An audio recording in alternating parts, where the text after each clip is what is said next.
Turning Point Tuesday. This used to be my Subject to Tuesday, and we talk all things about creative lending and Subject to. And I changed up to Turning Point Tuesday. So if you don't know what Turning Point Tuesday is, this is just my forum where I can come live to everybody and just talk about what is as what I am passionate about when it comes to real estate and financing. I have been a professional and an absolute badass in it for so many years that I forget that I have knowledge that can be shared.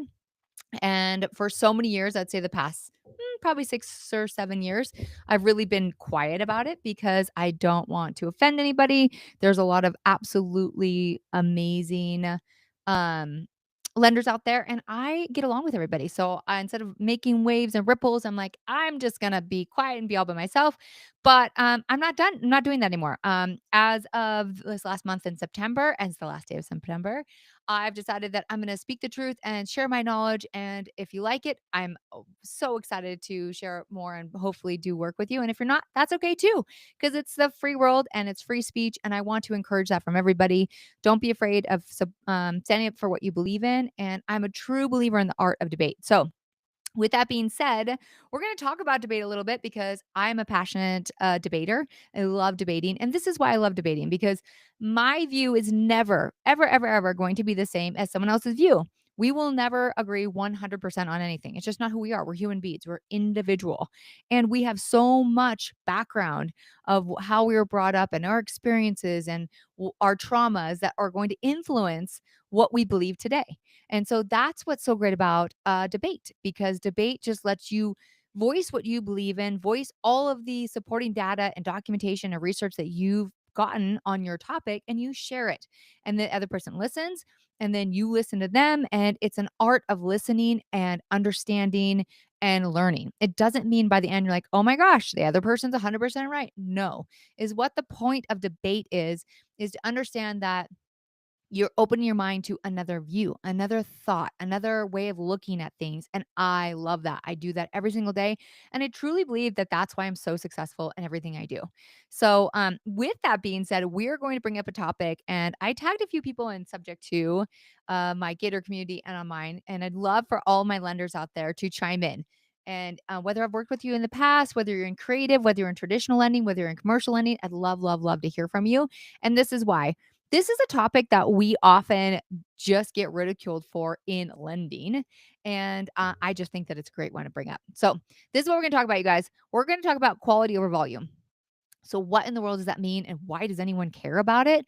Because as we come into the world that's ever evolving with social media and AI and so many matrices and abilities of the internet to take over and do such tasks, that having quality over volume, which is quantity, is really going to become a big deal. And I really, really find that that's huge for me. And I've had to sit back the last probably about 6 or 8 months, especially being in owners club and surrounded by billionaires, which is why I pay a lot of money to be in that room, is to learn and be around the people that are doing things at the highest level, is understanding that AI is here. It's not perfect by any means, but you have to understand, you have to utilize it, and you have to learn how to use it in business to grow business. You just have to do it. And with that being said, it's also going to eliminate a lot of people's jobs, which I'll be honest, I love it. And this is the debate part coming in, is I love the fact it's going to eliminate jobs. I think there's so many pieces of finance that are absolutely useless. I mean, useless. I'm going to be quite honest with you.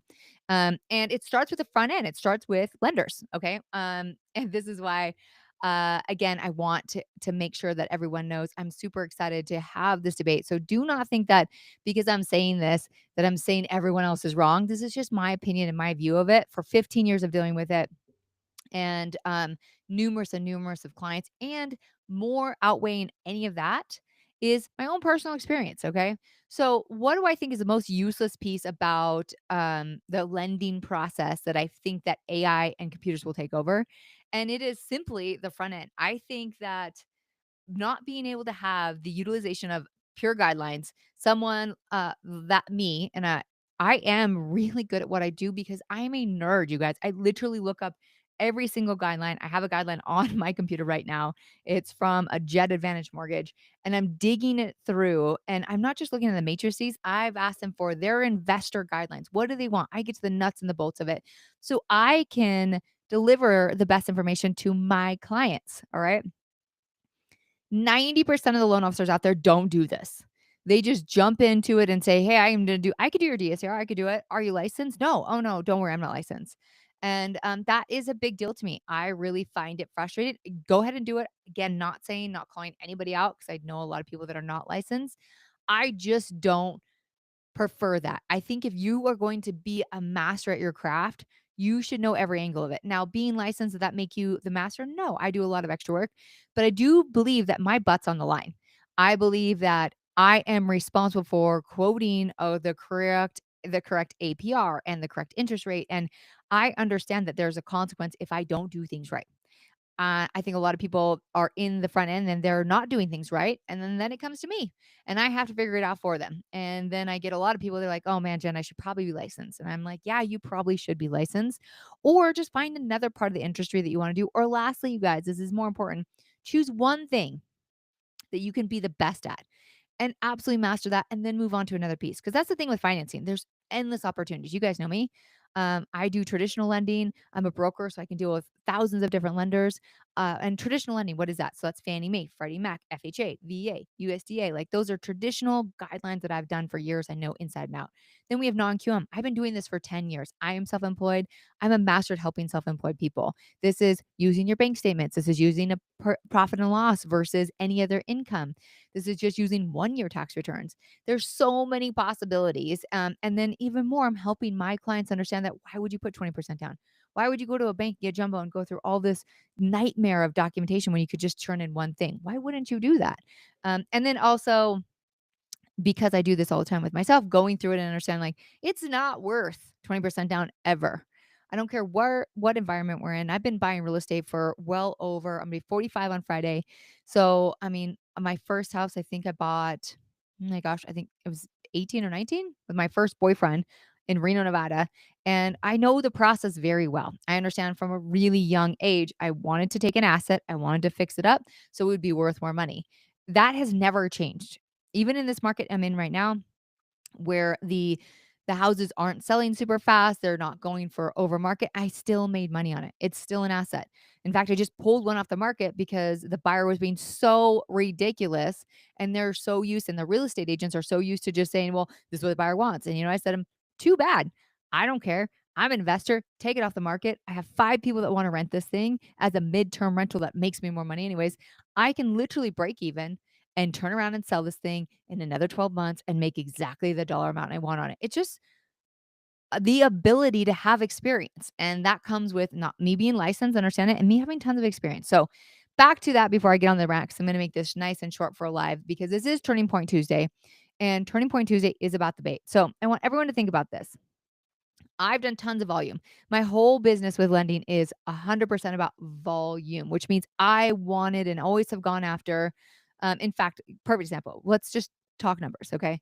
My amazing partner was going through our numbers from 21, 22, and we were on an average of closing anywhere between 15 and 20 loans a month. So that's 15 to 20 transactions. And if you figure if you got 15 transactions. In each one of those transactions, you have about 21 people we are managing as a lender: the buyer, the seller, the agents, the transaction coordinators, the appraisers, title company, inspectors, everyone else that comes in the realm as the senior loan officer or lender. I get to manage all of those people, all of those attitudes, all of those expectations, all of the timelines. It all falls on me as a lender.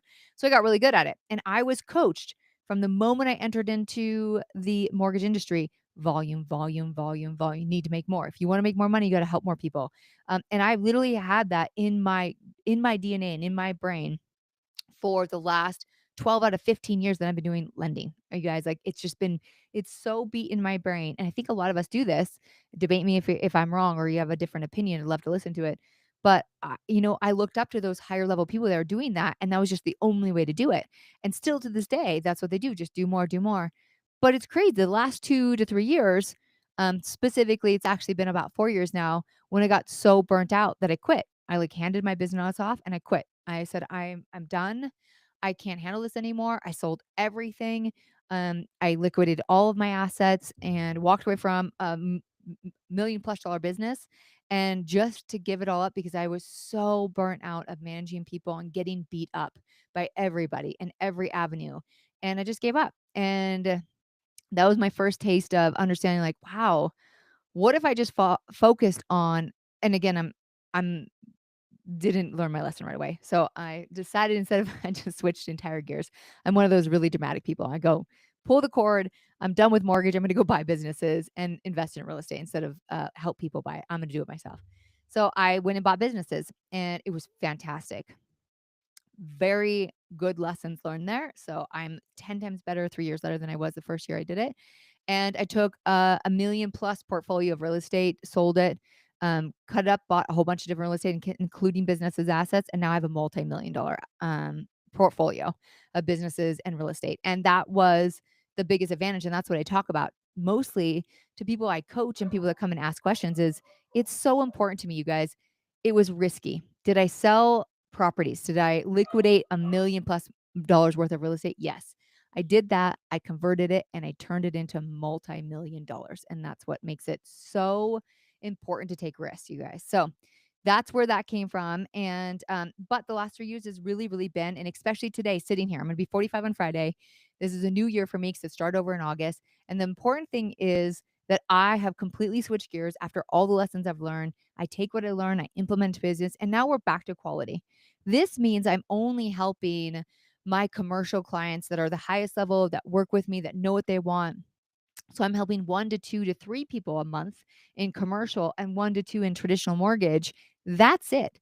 The highest level of quality. I care, I can jump in and help them, and I am so happy doing it.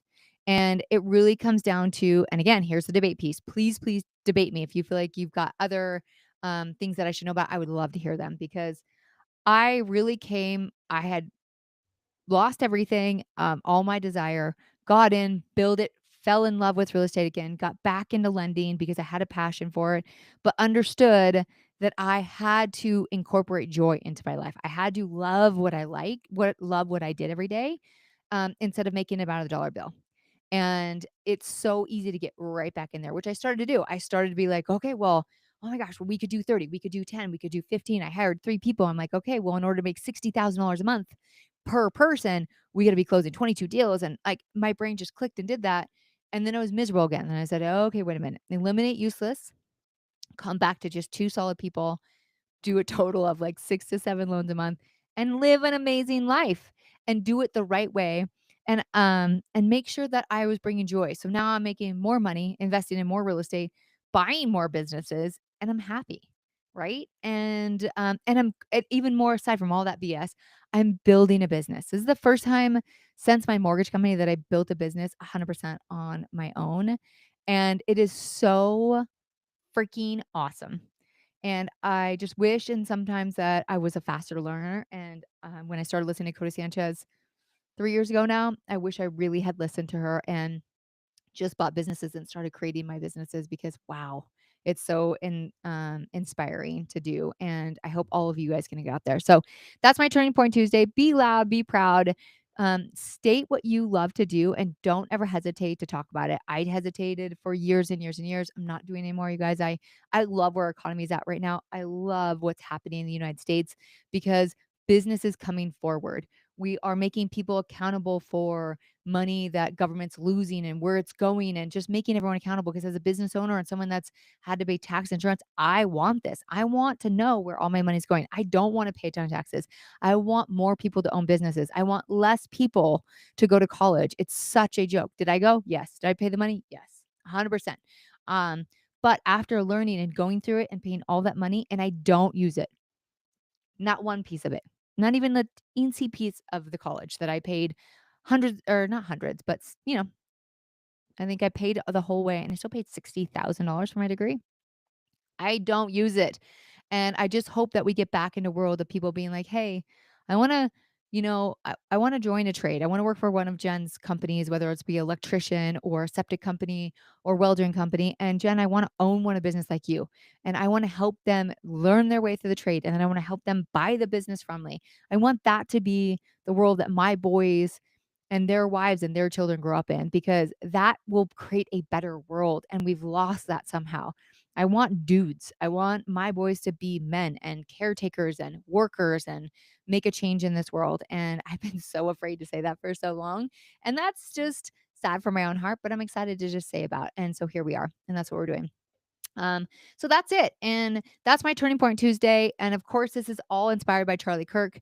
I am so, so, so inspired to continue to speak my truth, what I believe in again, and debate. Like, if you have a different view with me, if you're a lender and you want to debate with me and why volume is better than quality or quantity, I love it. Please do.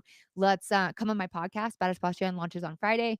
And this is one that we're going to be talking about all things community, all things money, and all things real estate. So please let me know if that's something you want to be a part of. I do everything with love and gratitude. If we just woke up with gratitude and love every day, everything else would be okay. So no matter what happens, keep that in your heart, keep that in your mind, and know that I am your badass for you always. And I'm always here to listen. And most importantly, I'm always here to make you money. Money makes money. Let's make money together. Let's build businesses together and let's speak our truths. Surround ourselves with the people that believe in what we believe. And if you don't, that's okay. Go find the people that do believe in it, but just don't comment on my stuff. I won't comment on yours. You don't comment on mine. Everybody be happy. All right, everybody. Make this the day that you stand up for something you believe in. Get out there, let your voice be known. And if you need me for anything, you can hit me up on all socials. But the best way to get me is on my website, www.badass, B-A-D-A-S-S, boss, B-O-S-S, Jen, Jen, two N's, because I'm double the fun. All right. Peace out, everybody. Happy Turning Point Tuesday.